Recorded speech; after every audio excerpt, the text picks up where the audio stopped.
So, in one of my previous videos, something was brought to my attention about the company Procter Gamble and the fact that they test on animals. I decided that I was going to go and do a bunch of research on the subject because this is something that I feel very strongly about. From the website pngkills.com, they state, each year thousands of animals die in Procter & Gamble laboratories, the victims of painful, archaic, and entirely unnecessary product tests. Caustic chemicals are forced into the eyes of rabbits and applied to animals' shaved and raw skin. Laboratory workers place the animals in restraining devices so they cannot struggle while the workers apply the chemicals, which burn into the animals' eyes and skin. Procter & Gamble scientists, it was in quotations, do not sedate the animals or give them painkillers. Animals sometimes break their necks and backs attempting to escape the pain. Those that survive are used in yet additional painful tests until they are finally killed. The victims include rabbits, guinea pigs, hamsters, ferrets, sometimes even cats and dogs. According to Procter & Gamble Canada, they no longer use animal testing for 80% of their product line. That includes all of their beauty products. They say that they only test on animals in two cases. Number one, if they're required to do so by law on products like food and drugs. Or number two, if a new ingredient becomes available and they want to use it in a product. They say they'll only test on animals if no alternative test is available, but they still have the right to test on animals. Now that is coming from Procter & Gamble Canada.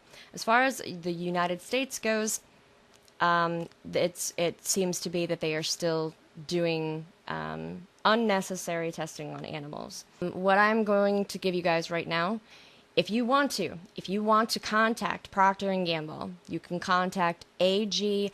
Lafley. He is the chairman of the board and CEO of Procter & Gamble. You can contact the CEO and express the fact that you are going to boycott their products if they continue to test on animals. That is up to you. If you want to continue to use the products, I'm not going to tell you not to. What I am going to tell you, though, is a few things that you may not know. Now, this is coming from ASPCA.org. More than half of the 1.4 million animals counted by the USDA that are used in research do not feel pain from the experiments. Although more than half of the animals used in research do not feel pain or distress during the experiments, about 500,000 animals that were used in research last year were used in research that was either painful, distressful, or both. Most of these animals were given something that either helped take the pain away or helped them get over the pain quickly. For example, most of the animals that underwent surgery were given anesthetic or anesthesia to be put under, so they were under for the surgery. Now, why am I bringing this up? I am against animal testing when it comes to beauty products. I am for animal testing when it comes to cures for diseases and illnesses in humans. The reason why I stated the quote from the ASPCA's website before stating my opinion on that is to let you all know that yes, I am very much for animal rights and I'm very much against animal cruelty. But that does not mean that I am completely 100% against animal testing. Penicillin has saved countless lives since its discovery by Ernest Chain, who tested on 6 mice. Now, if you think about it, over the period of time since its discovery, since its inception, 6 mice, and penicillin has saved millions. Okay? Now just keep this in perspective. The development of insulin was the direct result of animal research. It was through research on dogs that scientists were able to identify the pancreas as being where insulin is made, and through careful investigation were able to isolate and then later synthesize insulin.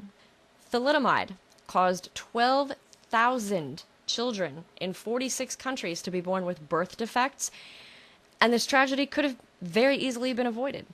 This is a citing from national-student.co.uk. Thalidomide also creates deformities in the offspring of pregnant mice, rabbits, and almost all other mammals, yet proper testing had never been carried out. When a license was being considered for thalidomide, that's a hard word to say, thalidomide, in the early 1960s in the U.S., the company behind the drug were unable to supply the paperwork and certificates proving that the sufficient animal testing had been carried out. As a result, the U.S. refused to allow thalidomide to be prescribed in the States, thus potentially saving thousands more. The actual definition of thalidomide is a crystalline, slightly water-soluble solid formerly used as a sedative. If taken during pregnancy, it may cause severe abnormalities in the limbs of the fetus. So, given that we can't accurately predict all of the side effects of the new drugs without animal research, such research is essential if we are to avoid these tragedies. It's not inhumane, in my opinion, to test on animals in a safe environment and as stated by the ASPCA and under sedation and with little to no pain, as long as it is for a good cause. Since I am now officially boycotting Procter Gamble until they begin to observe a moratorium on animal testing, I would like to do this.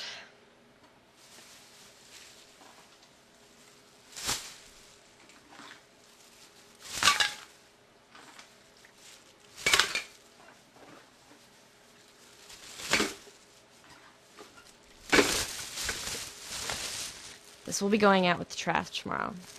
But I'm not just going to tell you what not to use. I'm going to give you suggestions of things to use. Victoria's Secret.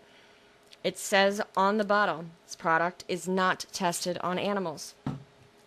Bath & Body Works. You will find on the bottle, this product is not tested on animals. Other companies, such as the Playboy Company, The Body Shop, Almay, Avon, Colgate-Palmolive is currently observing a moratorium on animal testing. We'll see how that goes. And anything by Unilever. Unilever makes Axe, Degree, Dove, Shore, Snuggle, Sunsilk, Suave, Thermasilk, Vaseline, Carress, a bunch of stuff. Basically, I would see Unilever as the direct competitor of Procter Gamble. So, if you believe that it is inhumane what Procter & Gamble is doing to animals, there are plenty of other products out there that most of them will say on the bottle, this product is not tested on animals.